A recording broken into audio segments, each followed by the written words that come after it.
राहुल गांधी और नरेंद्र मोदी, चुनौती देता हूं, हिम्मत है तो हमारे इस सवाल का आमने सामने आकर के मुकाबला करो, सवाल का जवाब दो अगर हिम्मत है तो बताओ देश को कि क्यों 1976 से तुमने ये कहा कि हम ऑडिट नहीं दिखाएंगे। क्यों क्यों क्यों?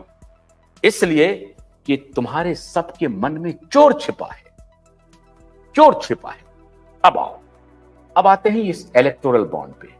मित्रों, ये उसी दौरान ये जो अरुण जेटली साहब है ना, ये लाए थे ये बिल और ये पास हुआ था, ये कानून बन गया था कि आप 1976 से जो भी पैसा मिला है राजनीतिक पार्टियों को, उसके बारे में नहीं पूछ सकते हैं, उसकी ऑडिट ही नहीं हो सकती है। ये कानून बना दिया, सब चुप हो गए, खेल खत्म। अब ये मामला क्यों फंस गया? जब इलेक्टोरल बॉन्ड आया, इलेक्टोरल बॉन्ड आ गया और उसके बाद उन्होंने कहा कि इलेक्टोरल बॉन्ड में जो लोग, जो कॉर्पोरेट, इंडिविजुअल, इंस्टीट्यूशन, जो भी पॉलिटिकल पार्टी को चंदा देगा, वो भारतीय स्टेट बैंक जाएगा, वहां से बॉन्ड खरीदेगा और पैसा दे देगा। कैसे कैसे पैसा देगा, जरा सुनिए। बॉन्ड्स खरीदने के लिए 1,000 रुपए से लेकर के 1 करोड़ रुपए तक वो सीधा जाएगा, बॉन्ड खरीदेगा और उसके बाद जिस पार्टी का बॉन्ड है उसका खरीद लिया, इलेक्टोरल बॉन्ड खरीद लिया, उसके अकाउंट में चला गया पैसा। उसके नाम को पब्लिक भी नहीं किया जाएगा और उनको टैक्स में राहत भी मिल जाएगी, रिबेट भी मिल जाएगी। वाह, ऐसी पारदर्शिता देखी आपने। जो लूटा है वो लौटाना होगा, जो खाया है उसे उल्टी करनी होगी। अब उल्टी कौन करेगा? लूट कौन रहा है? कौन लूट रहा है? किसको लौटाना होगा? दुर्भाग्य यह है प्रधानमंत्री नरेंद्र दामोदर दास मोदी जी कि इस देश की जनता आप में राम देख रही है, मैं भी देख रहा हूं।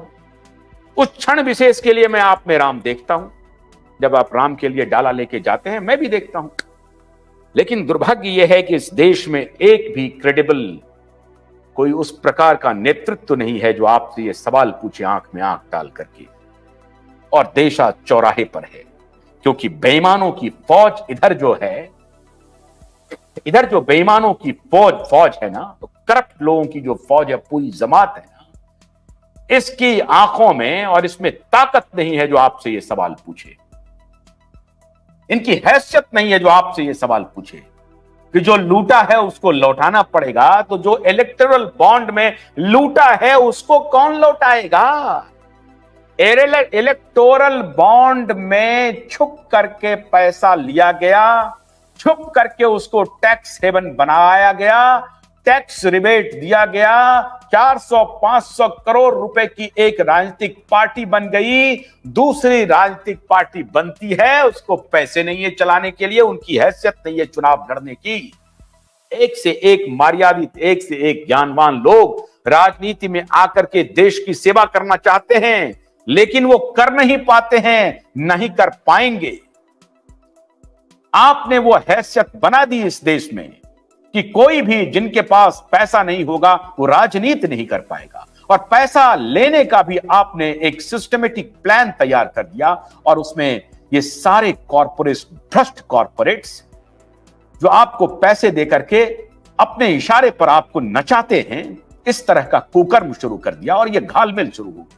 मैं बार बार इसलिए कह रहा हूं कि आज सुप्रीम कोर्ट को सैल्यूट करना पड़ेगा। सुप्रीम कोर्ट ने आज वो काम किया है जिससे भारत का जनतंत्र अक्षुण्ण रह पाएगा, भारत का लोकतंत्र मजबूत रह पाएगा। आज सुप्रीम कोर्ट ने वो कार्य अवश्य किया है, और 1 नहीं, 2 नहीं, 3 नहीं, 4 नहीं, 5 जजों की बेंच ने किया है। इसलिए 5 जज को हमारे तरफ से, हमारे क्यूबाइड नेटवर्क की तरफ से बहुत बहुत आभार। लेकिन एसबीआई बैंक को अब जवाब देना पड़ेगा साहब। ये बताइए आप कि किस किस लोगों ने किस किस पार्टी को कितना कितना पैसा दिया, ये तो बताना पड़ेगा। अभी तक जो आंकड़े हैं उसमें कहा जा रहा है कि 57% electoral bond goes in favour of Bharatiya Janata party and 10% electoral bond goes in favour of Congress party and others जो है सो उसमें डिस्ट्रीब्यूट हो गया। और ये हमारे अरुण जेटली देखिए कितने विद्वान थे, लॉयर थे।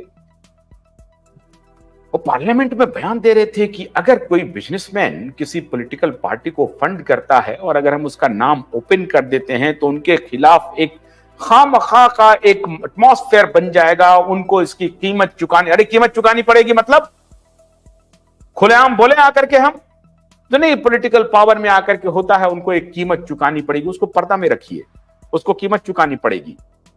इसीलिए उनको हम जो है सो उनके नाम को हम एनोनिमस रखते हैं। Opacity, the opacity of argument, ये ओपेसिटी ऑफ आर्गुमेंट है, ये अस्पष्टता है आपके तर्क की, और इसीलिए आप जो है एनोनिमस रखना चाहते हैं, उसको भेग रखना चाहते हैं, उसको छुपा के रखना चाहते हैं, उसका नाम नहीं बतलाना चाहते हैं। इसलिए अरुण जेटली जी ने बहुत ही लच्छेदार शब्दों में कहा कि चूंकि जो डोनर है उनके खिलाफ अगर फिर उनकी पार्टी सरकार चली जाएगी, जो दूसरी आएगी तो वो उनको परेशान करेगा, इसलिए हो रहा था। यही चल रहा है, इसमें कोई शक नहीं है। एक जाता है, दूसरा आता है, दूसरा दूसरे वाले को परेशान करता है।